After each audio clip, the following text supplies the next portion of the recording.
Morgan. Wolf, Reverend Gabriele Amorth made headlines around the world recently when he said the devil was present in the Vatican. You're talking about something very real, aren't you? Certo, realissima. Dico, se credete al Vangelo, credete all'esistenza del demonio. Absolutely, very real. As to the devil's presence in the Vatican, he says that's no surprise. He once had to perform an exorcism on another exorcist. The first thing we need to do if we're going to find out if the devil is at the Vatican is take a tour underneath the Vatican. As we arrive underneath the Vatican, we see that it's laid out in a number of rooms marked by letters, as we can see in this aerial view map. Now we will be exploring some of the rooms in this map. Let's start off by looking in room C here. As we look into the room, we see that this is a mausoleum of Lucius Tullius Zethus. The Vatican goes on and explains that this room was used for offerings to the dead. We read, view of the north wall and mosaic floor. In the corners of the mosaic floor there are 8 marble squares with circular holes through which offerings to the dead were poured during the funeral rites carried out in the burial chamber. So here we have a room where offerings are done to the dead. That's pretty common in Catholicism. Now if we look in the next room, room E, so here in this room they have a vase which has the image of a Medusa. So here underneath the Vatican we have a Medusa. Again, we ask ourselves the question, this is a vase, but yet it's kept underneath the Vatican. This could have easily been removed. If the Vatican was a holy church, you would think that they would have done this. You think underneath the Vatican they would have things that are sacred to Christ and not foreign gods, not idols and images of foreign gods. Now as we move down further to room H, here we see that this is a mausoleum that is one of the largest and most luxurious mausoleums underneath the Vatican of St. Peter's Basilica. It says that it was built at the beginning of the second half of the 2nd century during the reign of Emperor Marcus Aurelius and belonging to a freedman of the important Valeri family. And as we're in this mausoleum, we see that there's lots of idols from the old Roman Empire. We ask ourselves, why does Rome keep these idols down underneath St. Peter's Basilica? You would think if they were Christians, they would want to clean all this out. I can't imagine anybody who has a true church would keep idols in their churches, especially pagan idols. Where have we seen this before? It's a question I have to ask you. We see this also in Scripture, where God gives Ezekiel a vision of what was underneath the temple during his days. Ezekiel 8, verse 5, they said unto me, Son of man, lift thine eyes up now way toward the north.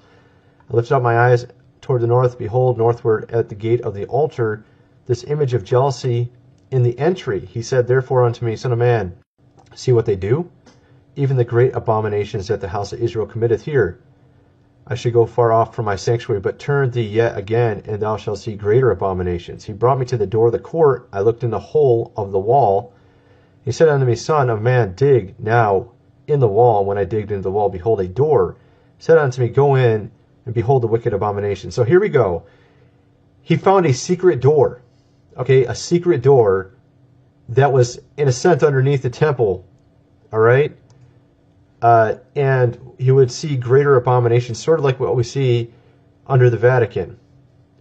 So he dug into the wall, and he went in, and he saw, behold, every form of creeping things, abominable beasts, and the idols of the house of Israel portrayed upon the wall round about. Doesn't this sound very similar? And there stood 70 men of the ancients of the house of Israel. In the midst of them stood Jezaniah, the son of Shaphan, and with every man his censer in his hand, and a thick cloud of incense went up. Then he said unto me, Son of man, hast thou seen what the ancients of the house of Israel do in the dark, every man in the chambers of his imagery? Doesn't that sound familiar? So what do you think they do in these chambers under the Vatican? They worship these false gods, just like we saw in Ezekiel. Let's continue playing this here. Why is it protecting them? If it was a true church, it couldn't be doing it for the sake of art, especially with all the evil things that are happening. in the Vatican. And as the priest earlier said, that evil does exist, the devil is real, as he admitted. But the hypocrisy of all of this is that they have all these evil images and idols underneath the Vatican of St. Peter's Basilica. We also see two figures of Genuses with bat wings also portrayed on the walls. Again, this is supposed to be a holy church and a holy place. Now this is supposedly all there for many, many years. As we move into the next room, room I, the details of the mosaic floor with Mercury and Pluto's chariot, they go on and explain that this theme is an explicit reference to the overcoming of death and the return of the afterlife. They describe it as a splendid mosaic floor of Mercury is depicted carrying a caduceus with wings at his ankles, walking in front, and a chariot carrying Pluto and his wife Persephone. So here we have all these Roman gods underneath the Vatican, images of foreign gods. Well, as we move to the next room, we find out why they keep all these idols down there and these images. As we move to room U, here we find the shock of all shocks. Here on the wall, it says there is a depiction of Lucifer, that is, the light bearer, the morning star. On the opposite of the wall, there is a drawing of Vesper, the evening star, cosmic symbol of the human life cycle. We find out that when we get to room U, here we have a clear depiction of Lucifer underneath the Vatican at St. Peter's Basilica. We ask ourselves, why are they keeping this image of Lucifer underneath the Vatican? Again, you would think if you're a Christian church, you would not want to have any of these images. Now we know that. Now, I was going to mention also that I've seen numerous videos of people saying they were taken under the Vatican for some sort of strange cultic ritual. And usually there were children, the ones that report about this, they're children that are brought into these rooms. And, it's pretty unspeakable what they do in these rooms. Now, they say it's under the Vatican, but I'm kind of curious if it's in these rooms or if it's in a different room that we're not aware of. Perhaps like with Ezekiel, they have secret chambers and doors to other rooms. These are just the ones that have been made public that we know about. And that there's actually other ones as well that are there that are even more vile, even worse. All right, now here is actually a very interesting a picture of, let me see what it was called. I forgot what they call this room, but you can see it has snake eyes, and it also has this very abominable display, which you can see right here. And this is where, the Pope is sometimes at. I'm sure you've seen pictures of this. I'm trying to remember what they call this room. He mentions it, I think right here, audience hall. That's what they call it. Paul VI Audience Hall is a building in Rome, seating capacity 6,300, designed 1971. And you would think if they have a room like this that, they would want to glorify Christ, but instead what we have is some sort of fangs and eyes, reptilian skin. And this is why people say it's run by reptilians. And then you have this horrible display here in the background. Looks like dead souls in hell or something.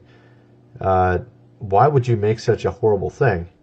And why would you put that in allegedly a Christian place? And this is why it's such a joke, that this is not a Christian place. All right? That they'll go on and say, oh, well, we're saving it because it's a UNESCO heritage site or something like that. This is always their excuse, saving it for the sake of art. But for the true Christian, this is not an excuse, because we know if you're giving glory and propaganda to false deities and false pagan gods, what are you doing? You're in essence supporting the evil spiritual realm. This cannot be from God. And since Rome claims itself to be the one true church, you would think they would lead by example. But what kind of example is this? That you have a depiction of Lucifer underneath the Vatican for countless hundreds and hundreds of years? Now this image here underneath the Vatican has been there since their claim which would be Constantine, we would know that he was the first one that built this basilica. And so again, we ask ourselves, why are they keeping this depiction of Lucifer underneath the Vatican? Well, we think the answer for why all these images, idols, are kept underneath the Vatican is because what we're dealing with here is we're dealing with an apostate church that has always been apostate, and even now as it is filled with Freemasons. And so we know that the reason why they're keeping all of this there now, and they're actually revealing this on their internet website, is because they want people to see this. They want people to see what they're really all about. And for the masses who believe that Rome is still a pure church, they don't mind deceiving them into believing that they are still a Christian church.